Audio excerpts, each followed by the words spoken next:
Bonjour à tous et merci à Pierre Labrier de nous accorder cet entretien. Merci à vous.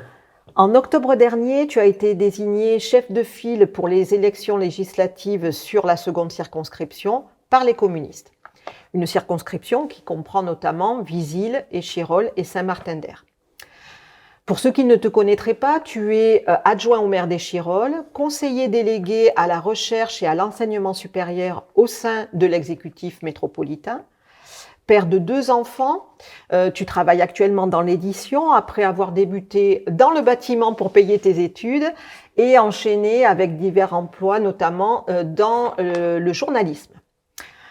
Maintenant que les présentations sont faites, ma première question va naturellement porter sur le résultat des élections présidentielles de dimanche dernier. Comment analyses-tu la situation ? D'abord, l'extrême droite est très haute, elle est trop haute, et notre ADN, ça a été toujours, dans toutes les époques, de combattre l'extrême droite et de ne pas lui permettre d'avoir accès au pouvoir. Il faut absolument continuer ce combat et l'empêcher d'espérer pouvoir accéder au pouvoir. Ça, c'est pour l'extrême droite. Et puis, sur le score de la gauche, simplement, en toute humilité, la question du rassemblement, elle se décide pas d'en haut, elle se décide pas dans les partis, elle se décide avec les gens, avec les habitants, les habitantes, avec les forces vives du territoire. Et moi, je rencontre un certain nombre de maires, d'entrepreneurs, de dirigeants associatifs qui me disent qu'ils le veulent, ce rassemblement, sur les élections législatives. On a un contre-pouvoir à construire en juin. Il faut pouvoir gagner assez de députés pour organiser ce contre-pouvoir et pourquoi pas diriger le pays dans un rassemblement de la gauche et des écologistes. Alors justement, ça fait 6 mois que tu sillonnes la 2e circonscription. Tu es candidat aux législatives. Comment abordes-tu cette campagne ? Eh bien, justement, en allant voir les gens. Ils en ont besoin. Pendant 5 ans, le député de la Macronie est très très peu allé les voir, voire pas du tout.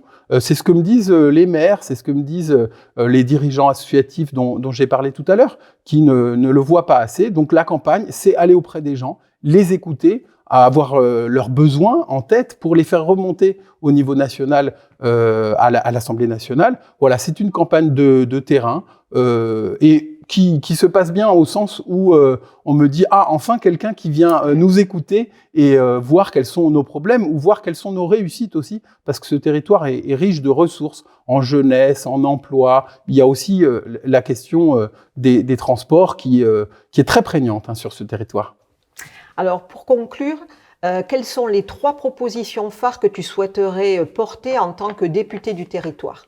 Alors, la première, c'est celle-là. Les habitants et les habitantes de ce territoire ont le droit d'avoir un élu, un député qui soit à leur côté, qui soit à leur écoute. Je pense que nous pouvons être élus et être ce député. Je vous souhaite être ce député qui soit auprès des gens à leur côté. La deuxième proposition, c'est une proposition qui concerne les transports et les déplacements. Le Sud, sur la route de Loisan et sur la route de Gap, ne permet pas des circulations automobiles et des circulations de transport en commun qui sont dignes de ce territoire. Aujourd'hui, passer son temps dans les bouchons et ne pas avoir accès facilement à la métropole ou dans un sens ou à la montagne dans un autre, mais c'est surtout une question du quotidien pour les habitants. Un député, il peut provoquer une réunion et même des décisions des décideurs qui sont impliqués, l'État, les collectivités territoriales, les forces vives du territoire, doivent se rassembler. Ce sera ma première proposition, ma première action de député, c'est convoquer cette réunion dès juillet. Et puis la troisième proposition, c'est l'urgence de la santé. C'est comment on équipe le territoire en centre de santé pour la médecine du quotidien. Il y a trop de médecins qui partent à la retraite et qui ne sont pas remplacés. Les centres de santé plus l'hôpital public, c'est un combat qui est important pour les habitantes et les habitants de ce territoire. Eh bien, merci Pierre, merci de nous avoir accordé cet entretien dans un emploi du temps que je sais contraint et bonne continuation sur le terrain. Merci à vous. Au revoir.